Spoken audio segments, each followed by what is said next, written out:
Hey guys, welcome back. This is Mike again, back with Foxes Abroad. And yeah, I've been staring at this camera, looking at all my junk around the garage, what I'm going to start talking about and things like that. But no big one subject this week. It's just a garage update. And I'm just going to roll into it and see what we can get talking about. So I've been jobbing out. We went to John's the other day and worked on his car for a while. And this is the T5 that was out of his car.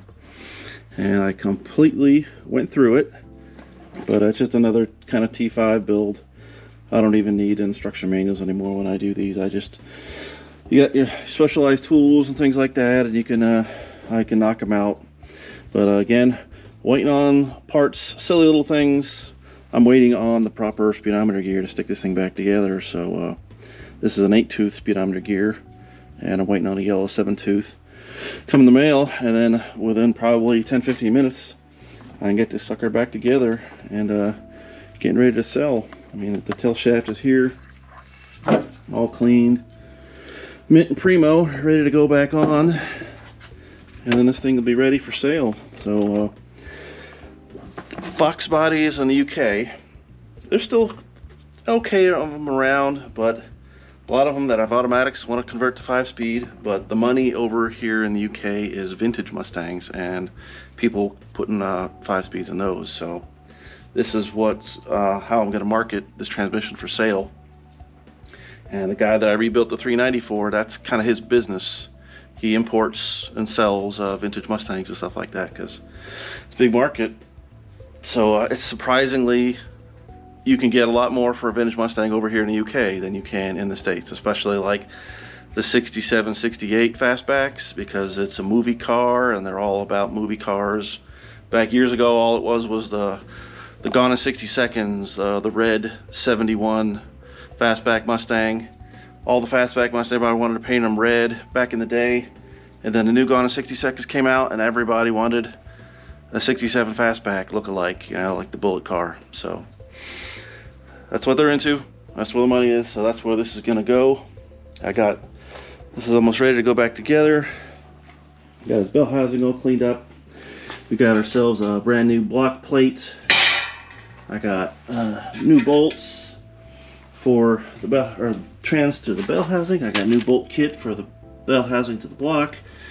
We got a flywheel kit. If they want to buy it extra, I got a John's used clutch kit that's only got like barely a few hundred miles on it. You can see it's not even broken in all the way across the friction surface there. So this was going to be, a pretty comprehensive kit for somebody wanting to drop a T5 in their vintage car. So the last one I had didn't even last 7 hours when I put it up for sale. So I'm going to up my price a little bit compared to last time, because I don't know if I'm just undervaluing what we got going on, but we'll sell high and we'll see if we can get it this time. It's getting to be the holiday season. Maybe people will be a bit looser with their money, and well, hopefully we can make some money back. Other projects to note, I have an English friend. He asked me to rebuild a Holley carb for him. So he brought me this. It was kind of, you could tell somebody took it apart. He had me some gaskets and stuff like that, some random ones. I had my gasket set up. This was my carburetor case here. So from the stuff that he had and the stuff that I had, I put them back together really nice. It's just a Holley 600 manual choke. So, but I went and I spent some time and I replated a lot of the hardware. You can see they're nice and shiny in that gold iridate color. So, because a lot of the stuff was kind of rusted, but prettied it up. All new gaskets. Make sure the power valves and the linen seats were good.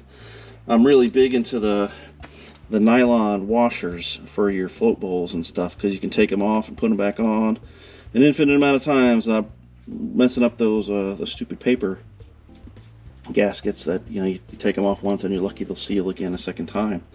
So especially around the floats and stuff. And so, but yeah, I had where I was waiting, I take the carburetors completely apart. I mean, there's almost nothing I don't take out of them except like the boosters and the jets and stuff like that. I even like these brass plugs here.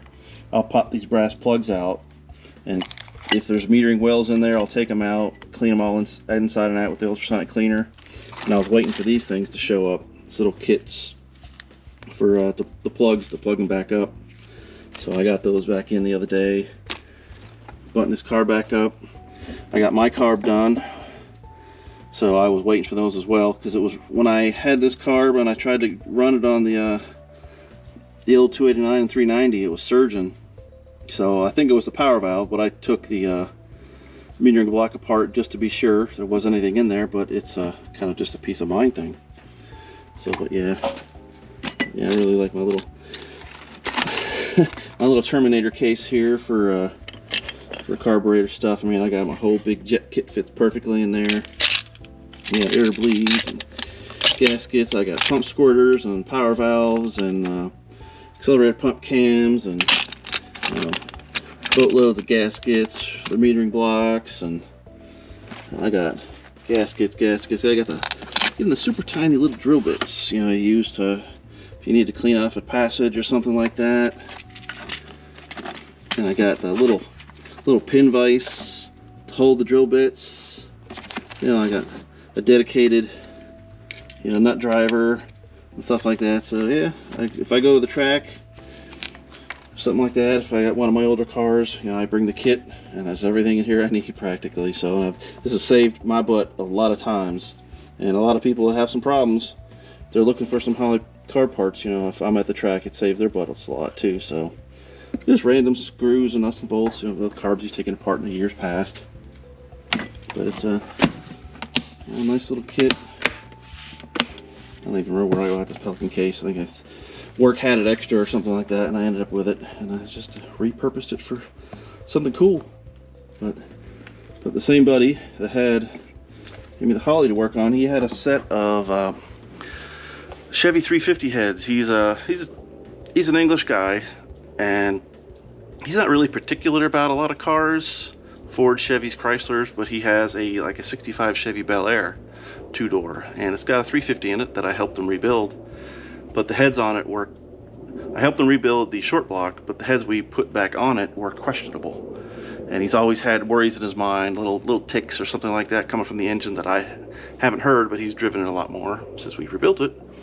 So he got another set of heads from another friend for a 350, and that he wanted to redo and put on the car, just so his peace of mind was satisfied. Yeah, the heads are good, and the bottom end is good, the top end's good. There's no more issues that he's got to worry about with his motor. So, but the heads he got off of his buddy were actually really good heads. They're from you decode them, and they're like 69/70 Camaro 350. So, pretty decent heads. 290 or 194 intake valves, and so I blew the heads apart. Somebody in the past, I put some money into them because they put brand new valves in. I ran these through the bead blast cabinet, cleaned them all up.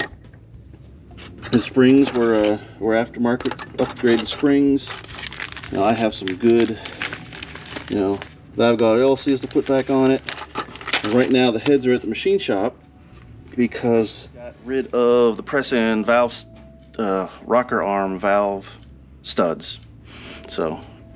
And we want to go to the screw-in style one, so I pull all the press-in studs out and just have the machine shop going to go and mill off all the tops there, so we got room for the guide plates and the new studs coming.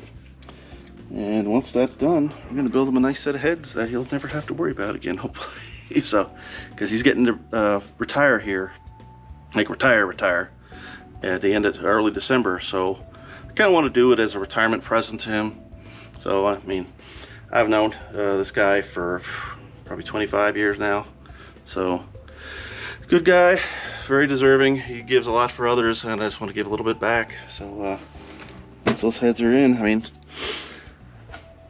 I'm going to rebuild them and make them nice. Because I know this is like Ford-centric channel, and I'm all about my Fords. I bleed Ford blue.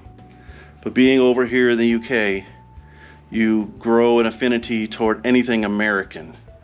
Chevy, Chrysler, just anything, because they're just so rare over here. And even in the States, my perceptions of like brand loyalty really aren't what they used to be. I would never own a Chevy or a Chrysler probably, but there's no disdain for them like when I was younger. It's like, Chevy sucks, Mopar sucks, whatever. Ford only, that's the only thing I really care about. But my affinity has grown for them over the years. Still don't prefer Chevy products, but I don't mind working on them. Done a million of them in the past, and especially I don't mind working on them for a friend. So, but yeah, that's enough with that. We got John Binnacle here. He's gonna be painting soon. Man, I don't know if I hope I got enough of this stuff left to do it, but it should be enough. And here's what we're gonna use on it. This is CM satin black. It's the same exact stuff I used for my dash. So it's just gonna knock the gloss down, give it a nice even coat if you finish, and get rid of this super shiny stuff. It's even weird, it won't feel slick. So I gotta really use some wax and grease remover to make sure we're not gonna get any fish eyes. But, and I'll get that back to him in the week. And Tremec, I'm gonna be putting it up for sale probably the same time that the T5 goes up for sale. But what I did is I changed the input to the 10 spline input, because this is just going to open up the envelope of possibilities to be able to sell this easier over here, because people won't be inclined to get like the 26 spline input shaft clutch discs, so they can bolt this right up with an adapter plate to like a top loader bell housing, bolt it right up, use their same clutch, and off they go. But I even like replated these top covers because they were showing a little rust. But yeah, I don't think it's sad. This is a much more robust transmission, but the T5 is going to fetch more money because it's just the market is so much smaller for it here. And yeah, I don't think I'm going to even get.